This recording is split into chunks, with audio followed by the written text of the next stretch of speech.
Hello everyone, welcome back to our channel TS MSET TGEAP set 2024 సంబంధించి counselling ప్రాసెస్లో certificate verification అయిపోయిన తర్వాత candidate registration చేసుకోవాల్సి ఉంటుంది. అదేవిధంగా వెబ్ ఆప్షన్ ఇవ్వాల్సి ఉంటుంది. కంప్లీట్ ప్రాసెస్ అయితే చూడబోతా ఉన్నాం ఈ వీడియోలో. ముందుగా వీడియోకి లైక్ చేసి ఛానల్ ఇంకా సబ్స్క్రైబ్ చేసుకోండి. మీకు ఈ విధంగానే స్టెప్ బై స్టెప్ అయితే సీటు వచ్చేంత వరకు అయితే గైడెన్స్ అయితే వస్తూ ఉంటాయి మన ఛానల్ తరపు నుంచి. మనం చూసుకున్నట్టయితే అఫీషియల్ వెబ్సైట్లో ఉన్నాము. ఇక్కడ చూడండి TGEAP సెట్ కనిపిస్తుంది కదా లోగో. పక్కన మనకి ఇక్కడ 3 లైన్స్ ఉన్నాయి కదా, 3 లైన్స్ మీద మనం ఇక్కడ ఈ విధంగా క్లిక్ చేయాలి. నెక్స్ట్ ఇంటర్ఫేస్ అయితే ఈ విధంగా వస్తుంది. రాగానే క్యాండిడేట్ రిజిస్ట్రేషన్ ఉంది కదా, అక్కడ క్లిక్ చేయగానే మళ్ళీ ఇంటర్ఫేస్ నెక్స్ట్ ఈ విధంగా వస్తుంది. రాగానే చూడండి క్యాండిడేట్ రిజిస్ట్రేషన్ సంబంధించిన కొన్ని డీటెయిల్స్ అయితే ఇవ్వాల్సి ఉంటుంది. రిజిస్ట్రేషన్ నెంబర్, అదేవిధంగా TGEAP set hall ticket number, మీ యొక్క ర్యాంక్, అదేవిధంగా డేట్ ఆఫ్ బర్త్ ఇచ్చేసి చూడండి జనరేట్ పాస్వర్డ్ ఉంది కదా, అక్కడ క్లిక్ చేయాలి. క్లిక్ చేయగానే మళ్ళీ ఇంటర్ఫేస్ అయితే ఈ విధంగా వస్తుంది. రాగానే ఇక్కడ మీరైతే మీ యొక్క పాస్వర్డ్ అయితే క్రియేట్ చేసుకొని సెట్ చేసుకోవాల్సి ఉంటుంది. ఈ యొక్క పాస్వర్డ్ కూడా మనకి ఫర్దర్ ప్రాసెస్ అయితే ఇంపార్టెంట్ అనమాట. లైక్ ఏ విధంగా అంటే వెబ్ ఆప్షన్స్ ఇవ్వడానికి ఇక్కడ మనకు మెయిన్ పాయింట్ అనమాట. ఈ యొక్క పాస్వర్డ్ కూడా మీరైతే ఒక బుక్ వెళ్ళదంటే మీరైతే ఎక్కడైనా ఒక దగ్గర సేవ్ చేసి పెట్టుకోండి. ఎందుకంటే మనకి ఇక్కడ ఫర్దర్గా కమ్యూనికేషన్ చేయడానికి మనకి ఇక్కడ పాస్వర్డ్ మెయిన్ ఇంపార్టెంట్ అనమాట. ఓకే, మీ యొక్క పాస్వర్డ్ అని కూడా ఇచ్చేసిన తర్వాత ఇక్కడ చూడండి సేవ్ పాస్వర్డ్ ఉంది కదా, ఇక్కడ క్లిక్ చేయాలి.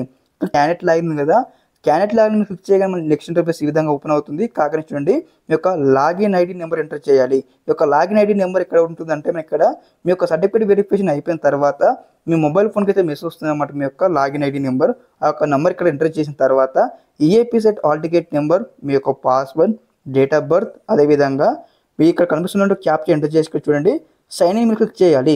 సైన్ ఇన్ మీద క్లిక్ చేయగానే నెక్స్ట్ ఇంటర్ఫేస్ మళ్ళీ ఈ విధంగా ఓపెన్ అవుతుంది. కాకనికి చూడండి మనకి ఇక్కడ కొంచెం డిక్లరేషన్ చేయాల్సి ఉంటుంది. డిక్లరేషన్ బాగా క్లిక్ చేసిన తర్వాత చూడండి click here for option entry ఉంది కదా, అక్కడ క్లిక్ చేయాలి. క్లిక్ చేయగానే నెక్స్ట్ ఇంటర్ఫేస్ మళ్ళీ ఇక్కడ ఈ విధంగా వస్తుంది. రాగానే ఇక్కడ చూడండి మనకి ఇక్కడ సంబంధించి డిస్ట్రిక్ట్స్ ఉంటాయి. ఇక్కడ మన లెఫ్ట్ సైడ్లో రైట్ సైడ్లో వచ్చేసి ఇక్కడ లీస్ట్ ఆఫ్ కోర్సెస్ ఉంటాయి అన్నమాట. ఓకే, ఇక్కడ డిస్ట్రిక్ట్స్ మీరు ఏ డిస్ట్రిక్ట్కి వెబ్ ఆప్షన్ ఇవ్వాలనుకుంటారో ఒక డిస్ట్రిక్ట్స్ సెలెక్ట్ చేసుకోండి. సెలెక్ట్ చేసుకున్న తర్వాత మళ్ళీ నెక్స్ట్ ఇంటర్ఫేస్ ఇక్కడ ఇట్లా ఉంటుంది అనమాట.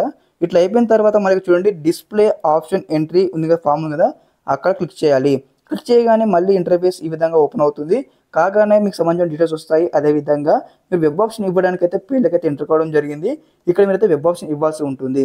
మీరు వెబ్ ఆప్షన్స్ ఏ విధంగా ఇవ్వాలంటే ముందుగా మీకు ర్యాంక్ ఎంత వచ్చింది, అదేవిధంగా ప్రియారిటీ ఏదైతే వెబ్ ఆప్షన్ ఇవ్వాల్సి ఉంటుంది. ఓకే, ఇక్కడ చూసుకున్నట్లయితే ఇక్కడ సైడ్ వచ్చేసి మీకు ఇక్కడ కాలేజ్ కోర్స్ ఉంటాయి, అదేవిధంగా కోర్సెస్ ఉంటాయి. CSE, mechanical, civil, short cut ఉంటాయి అన్నమాట. మీరు ఏ దానికి వెళ్ళనుకుంటారో దానికి ఈ యొక్క వెబ్ ఆప్షన్స్ అయితే ఇవ్వాల్సి ఉంటుంది ప్రియారిటీ వైజ్ ముందు చెప్పినట్లు.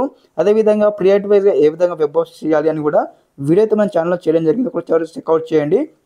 ఓకే, అదేవిధంగా ఇక్కడ మీ యొక్క వెబ్ ఆప్షన్స్ అనేవి కూడా మీరు ఎన్ని కలికి ఇస్తారో అని కలికి ఇచ్చేసి ఇక్కడ మనకైతే వెబ్ ఆప్షన్స్ అయితే సేవ్ చేయాల్సి ఉంటుంది అన్నమాట. ఇవ్వాలి, సేవ్ చేయాలి. సేవ్ చేసిన తర్వాత చూడండి ఇక్కడ మనకి ఇక్కడ ఏదైతే సేవ్ ఆప్షన్ ఉంటుంది కదా, సేవ్ ఆప్షన్ క్లిక్ చేయాలి. ఓకే, అక్కడ ఇచ్చేసిన తర్వాత సేవ్ ఆప్షన్ క్లిక్ చేయాలి. క్లిక్ చేయగానే మీరు ఇక్కడ నిజంగానే సేవ్ చేస్తున్నారని ఉంటుంది అనమాట. ఆ process may take some time అని ఉంటుంది. ఓకే, మీరు క్లిక్ చేయాలి. క్లిక్ చేయగానే మళ్ళీ ఇక్కడ చూడండి total 2 options has been saved అనమాట. మీరు ఎన్ని ఆప్షన్ ఇచ్చారు మీకు ఈ విధంగా అయితే ఇన్స్ట్రక్షన్ అయితే వస్తుంది.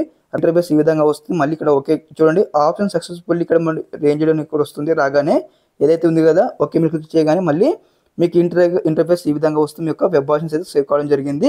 మీరైతే మళ్ళీ ప్రింట్అవుట్ అయితే తీసుకోవాల్సి ఉంటుంది. ఓకే, ఇక్కడ కాగానే మళ్ళీ ఓకే మీరు క్లిక్ చేసి ఇక్కడ చూడండి VVM ప్రింట్ ఉంది కదా, అక్కడ క్లిక్ చేయాలి. క్లిక్ చేయగానే మీకు వెబ్ ఆప్షన్ అయితే సేవ్ కావడం జరిగింది. ఈ విధంగా ఇక్కడ చూడండి సేవ్ వెబ్ ఆప్షన్ క్లిక్ చేయగానే మళ్ళీ ఈ విధంగా మీకు అయితే ఒక PDF ఫార్మాట్ వస్తుంది. ఇక్కడ చూడండి ఈ విధంగా వస్తుంది. రాగానే చూడండి లీస్ట్ ఆఫ్ వెబ్ ఆప్షన్స్ ఉంది కదా, ఇక్కడ పక్కకు ప్రింట్ ఆప్షన్ ఉంది. ప్రింట్ ఆప్షన్ క్లిక్ చేసి మీ యొక్క PDF మోడ్లో సేవ్ చేసుకుని మీరు అయితే ఇంటర్నెట్ షాప్కి అయితే తీసుకోండి. ఇక మనకు క్లారిటీ ఉందన్నమాట. మీరు ఎన్ని వెబ్ ఆప్షన్స్ ఇచ్చారు, ఎన్ని ఇచ్చారు, ఏ కాలేజ్కి ఇచ్చారు, ఎన్ని కోర్సెస్కి ఇచ్చారు. ఇక్కడ మనకు చూడండి ఇన్స్టిట్యూట్ కోడ్ ఉంది, ఇన్స్టిట్యూట్ నేమ్ ఉంది, ప్లస్ ఉంది, బ్రాంచ్ ఉంది, బ్రాంచ్ నేమ్ ఉంది. ఓకే, ఈ విధంగానే స్టెప్ బై స్టెప్ ప్రాసెస్ అయితే వస్తూ ఉంటాయి మన ఛానల్ తరపు నుంచి. ఈ యొక్క వీడియోకి అయితే మంచిగా అయితే లైక్ చేయండి, ఎందుకంటే మీకైతే బాగా అన్నీ అయితే పంపిస్తూ ఉంటాను. లైక్ ఈ విధంగానే స్టెప్ బై స్టెప్ అయితే మీకు సీటు వచ్చేంత వరకు. ఓకే, ఇంకేమైనా డౌట్స్ మనకి క్లారిఫై ఉన్నట్లయితే ఛానల్ కింద మీరైతే వీడియో కింద అయితే ఒకసారి కామెంట్ సెక్షన్లో కామెంట్ చేయండి. మళ్ళీ మీకు ఈ విధంగానే స్టెప్ బై స్టెప్ అయితే వీడియో చేసి అప్లోడ్ చేస్తాను రిప్లై వీడియో. ఓకే, అందరికీ నమస్కారం, జై హింద్.